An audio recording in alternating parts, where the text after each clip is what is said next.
Irani ni nini inataka kwa Waafrika. Irani inanunua kwa wingi na ni watu wa kutumia sana kahawa. Wanapenda kahawa ya Kenya, wanapenda kahawa ya Uganda, wanapenda kahawa ya Ethiopia. Okay, bei ya Kenya wanainini zaidi kwa sababu wanasema ndio quality yenye wale watu wa kahawa sana. Mimi sio mtu wa kahawa sana, lakini wanasema wanaipenda sana, na ikifuatia baada hapo ni ya Ethiopia, alafu wanaleta kwa wingi. Shida ni kwamba hali ambayo iko ni kwamba hawawezi kupata namna ya kununua kwa wepesi kutoka kwetu. Sasa ni kutengeza channels za kuuza na kuzifikisha kwa wepesi. Kawaida kwa sababu ndio uweze kupata, unakuta inapelekwa Omani, inapelekwa Dubai, ndio waende wachukue huko tena wazilete. Inakuwa sasa ni process ndefu na sanctions zinawasumbua. Sasa inakuwa bei yake ni bei ya juu. For example, naweza nikasema kwa mfano kahawa inanunuliwa huku, mwenye duka ndiye ananunua kwa $17, ambaye sisi nyumbani tunainunua kwa $6, yani tofauti $10. Unaona tunasumbuka kwa mafuta, hao wanasumbuka kwa kahawa.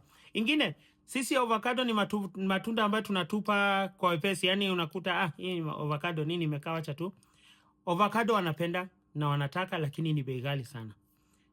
Bei yake siwezi hata kunini, yani nikiwasema mtachangaa. Mtu analipa hiyo pesa yote kwa ajili ya avocado ambayo sisi nyumbani tunaiona ni kitu ya kawaida. Mananasi, ndizi, maembe, tuseme nini, matunda ambazo sisi ni matunda tunaziangalia ni za nyumbani za kawaida, huku zinahesabika ni katika matunda luxury na watu wanazitaka sana, lakini hazipatikani kwa wepesi. Chai yetu, majani ya nyumbani, yani huku wanaita majani ya dudu. Sijui taita ni dudu ama nini, kwa sababu ya ile ni ndogo sana. Unajua hao majani zao ni kama tutaita, sisi tunasema majani, yani mti ukichukua majani inakuwa ni kama majani tu kabisa, kubwa, inakausha inakuwa nyeusi, inakuwa kama majani. Ukishaiosha, ukishaikausha ndio unaitumia. Lakini zetu zinakuwa ni kama, ushaona sukari venye ni ndogo nini yetu. Sasa hao wanaita nini, chai ya dudu, yani ni tudogo kama tududu tudogo. Anyway, sasa utaelewa. Na pia ziko vitu zingine nitaangalia kwa nini, alafu nitawajulisha. Sasa by the way, nisisahau, wanahitajia mbuzi sana na kondoo sana na ngamia sana. Ni vitu ambazo wanazinunua, wanatumia, ni watu wa kutumia nyama kwa wingi.